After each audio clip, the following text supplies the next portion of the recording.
శుక్లాంబరధరం విష్ణుం శశివర్ణం చతుర్భుజం ప్రసన్నవదనం ధ్యాయేత్ సర్వవిఘ్నోపశాంతయే.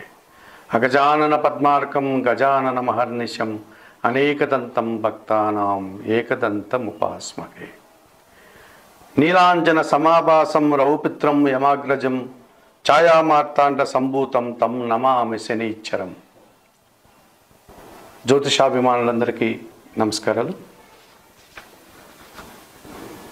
2025 మార్చి నెల 29వ తారీఖు శనివారం రోజు అమావాస్య. ఆ రోజు రాత్రి 9:30 పూర్వభాద్ర నక్షత్రం 4వ పాదం ద్వారా శని భగవానుడు కుంభరాశి నుండి మీనరాశిలోనికి ప్రవేశిస్తున్నాడు. ఇప్పుడు కుంభరాశిలో సంచారం సాగిస్తున్నటువంటి ఈ శని భగవానుడు మీనరాశిలోనికి ప్రవేశిస్తున్నాడు. ఈ రకంగా శని భగవానుడు మీనరాశిలో తన సంచారాన్ని 2.5 సంవత్సరం కొనసాగిస్తాడు. సహజంగానే నవగ్రహాలలో శని భగవానుడికి ఒక ప్రత్యేకమైనటువంటి విశిష్టమైనటువంటి స్థానం ఉంది.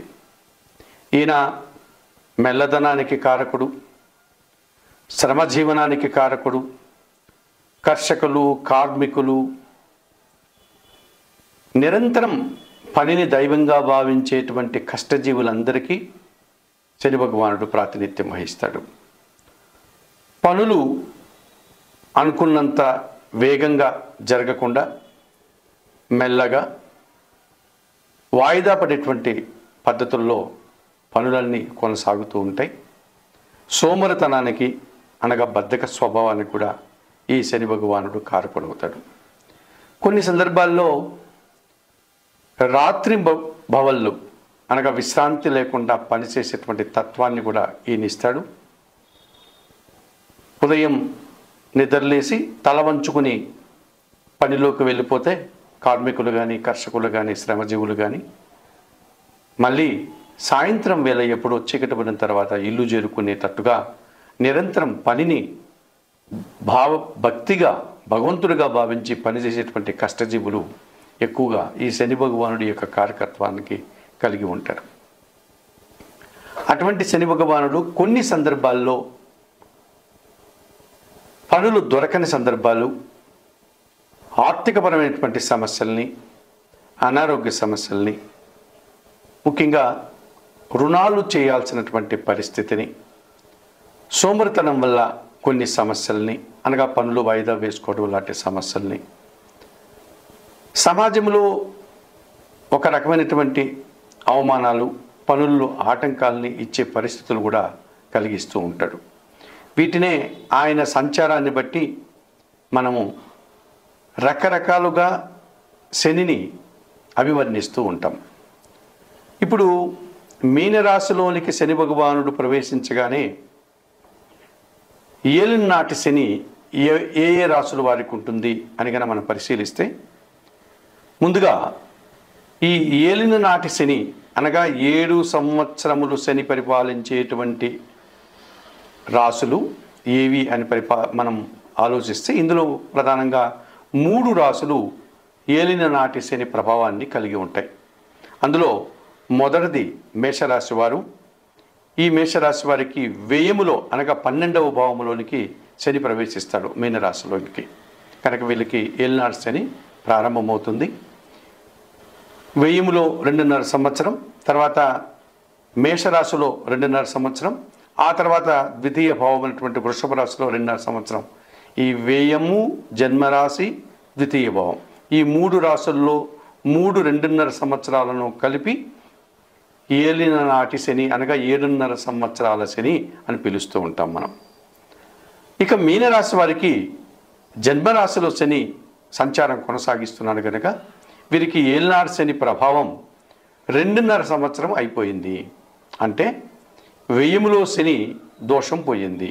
ఇప్పుడు జన్మరాశిలో 2.5 సంవత్సరం ఉంటాడు, తర్వాత ద్వితీయమైనటువంటి మేషరాశిలో 2.5 సంవత్సరం ఉంటారు. అనగా ఏలిన నాటి శని ప్రభావం 2.5 సంవత్సరం వెళ్ళిపోయింది.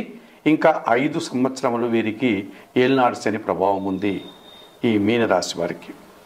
ఇక కుంభరాశి వారికి ద్వితీయ భావమైనటువంటి మీనరాశిలో శని సంచారం కొనసాగిస్తున్నాడు కనుక వీరికి ద్వితీయ శని దోషం ఉంది. అనగా ద్వితీయ భావంలో శని సంచరిస్తున్నాడు. అనగా ఏలినాటి శని ప్రభావం కుంభరాశి వారికి 5 సంవత్సరాలు పూర్తయింది. ఇంకా 2.5 సంవత్సర కాలం ఉంది. అది కూడా ద్వితీయములో అనగా మీనరాశిలో శని సంచారం కొనసాగిస్తున్నాడు కనుక ఈ మీనరాశిలో శని సంచరించేటువంటి 2.5 సంవత్సరం మాత్రమే వీరికి ఏలినాటి శని ప్రభావం కనిపిస్తుంది.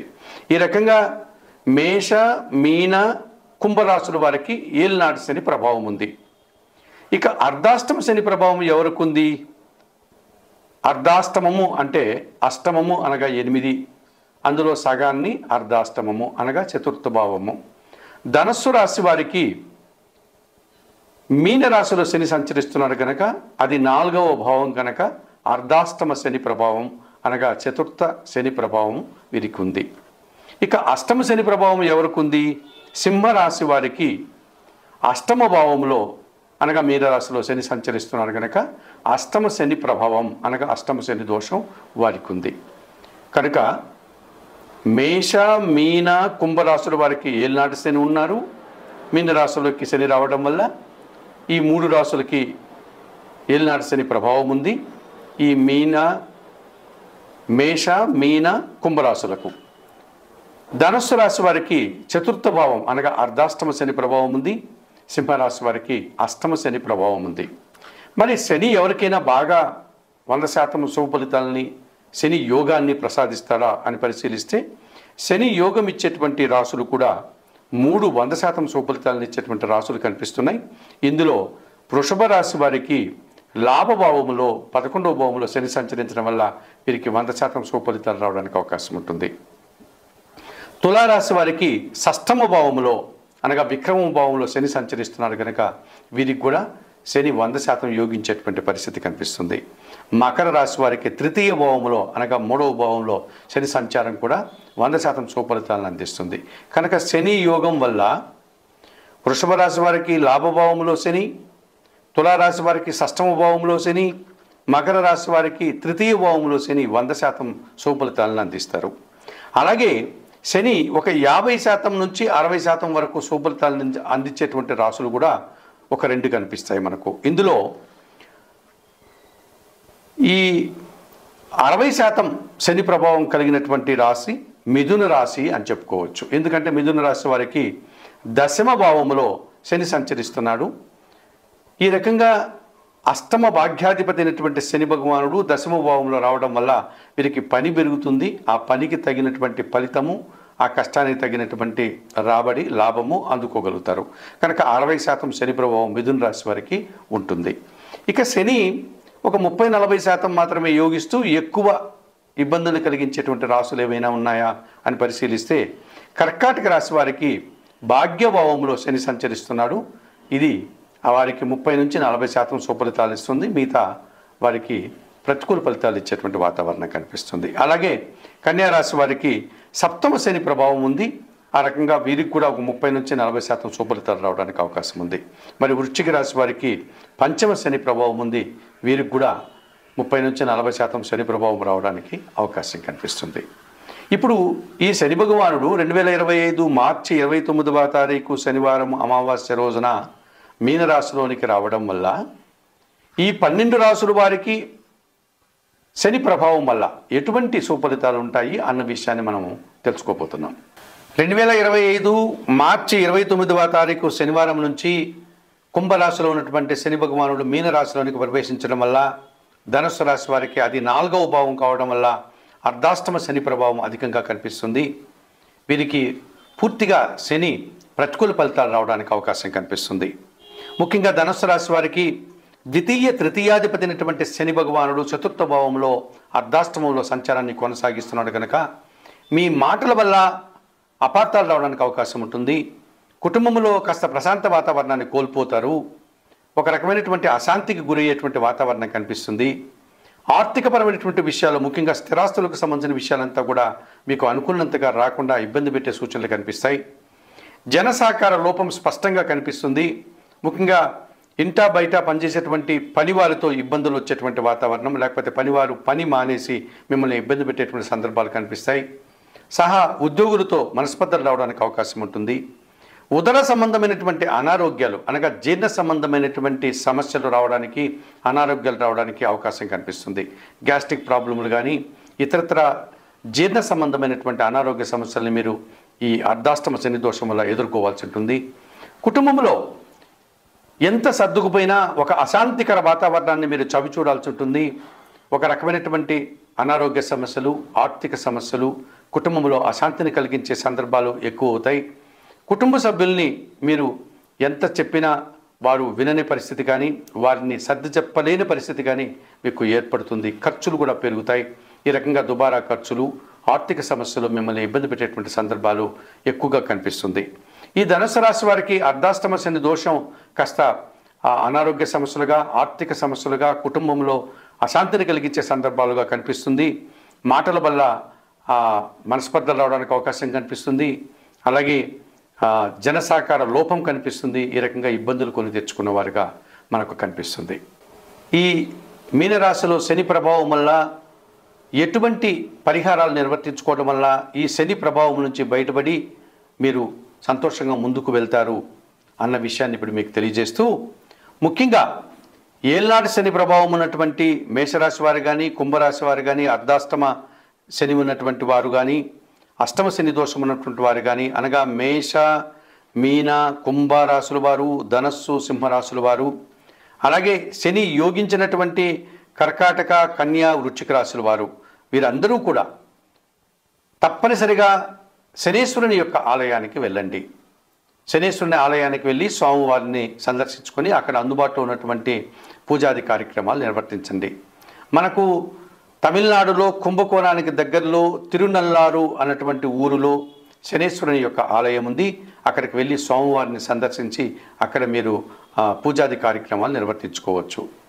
అలాగే మహారాష్ట్రలో షిర్డీ సాయినాథుని ఆలయానికి సమీపంలో శని సింగనాపురం అనేటువంటి మరొక శనీశ్వర ఆలయం ఉంది. అక్కడికి వెళ్ళి మీరు శనీశ్వర స్వామిని సందర్శించి అక్కడ అందుబాటులో ఉండే పూజాది కార్యక్రమాలు నిర్వర్తించుకోవచ్చు. ఆంధ్ర రాష్ట్రంలో మందవల్లి అనేటువంటి ప్రాంతంలో శనీశ్వరు యొక్క ఆలయం ఉంది. అక్కడికి వెళ్ళి అందుబాటులో ఉండే పూజాది కార్యక్రమాలు నిర్వర్తించుకోవచ్చు. ఇంకా అక్కడక్కడ చెదురుమదురుగా శనీశ్వర ఆలయాలు ఉన్నాయి. వాటిని సందర్శించి మీరు శనీశ్వరునికి పూజలు నిర్వర్తించుకోవచ్చు, అభిషేకాది కార్యక్రమాలు నిర్వర్తించుకోవచ్చు. ఒకవేళ అంతటి దూరం వెళ్ళలేని వారు, శనీశ్వర స్వామిని దర్శనం చేసుకోలేని వారు శనివారం రోజున ఆంజనేయ స్వామి ఆలయానికి కానీ లేకపోతే పరమశివుని ఆలయానికి కానీ వెళ్ళి పూజాది కార్యక్రమాలు నిర్వర్తించండి. వయోవృద్ధులకు మీ చేతనైనంత వరకు సహాయం చేయండి. ఆహార పానీయాలు అందించండి. గోవులకు సేవ చేయండి. 1 కేజీ నల్లద్రాక్ష కానీ, నేరేడు పళ్ళు కానీ వయోవృద్ధులకు, పేదలకు దానం చేయండి. వస్త్రపానీయాలు అందించండి. శనీశ్వరునికి సంబంధించినటువంటి స్తోత్రాలను, ఈశ్వరునికి సంబంధించిన స్తోత్రాలను, సుందరకాండ పారాయణం లాంటివి చేయడం వల్ల కూడా మీరు మరింతగా ప్రశాంతంగా ఉండడానికి అవకాశం ఉంటుంది. శని భగవాను యొక్క ఐక్యతను పొందాలి అనుకున్నటువంటి వారు గాదిత్య కౌశిక చైవ పిప్పలాదో మహాముని కోనస్థ పింగళో బభ్రుహు కృష్ణ రౌద్రాంతకో యమః సౌర్హి శనీచ్ఛరో మందః పిప్పలాదేన సంస్థుతః ఏతాని దశనామాని ప్రాతరుత్తాయ యః పఠేత్ శనీచ్ఛర కృతాపీడాన కదాచిత్ భవిష్యతి. సూర్యపుత్రో దీర్ఘదేహః విశాలాక్షః శివప్రియః మందచారః ప్రసన్నాత్మా పీడాం హరతు మే శనిః తాండవం సహజం యస్య పరమాణు స్వరూపిణః దివ్యరూపం శివం శాంతం వందే శంభుం ఉమాపతిం అని శనీశ్వరుని యొక్క స్తోత్రాన్ని కూడా చదువుకోవడం వల్ల శని ప్రభావం నుంచి మీరు బయటపడి ప్రశాంతంగా మీరు ఉండగలుగుతారు. చెప్పినటువంటి విషయాలన్నీ స్వీకరిస్తూ పరిహారాలు పాటిస్తూ ఈ శని ప్రభావం వల్ల యోగాన్ని పొందేవారు కానీ, శని ప్రభావం వల్ల ఇబ్బంది పడేవారు అందరూ కూడా శని దోషాన్ని పరిష్కరించుకునే ఆయురారోగ్యాలతో ఆర్థిక అభివృద్ధిని పొందాలని మనస్ఫూర్తిగా కోరుకుంటూ సర్వే జనా సుఖినో భవంతు. నమస్కారం.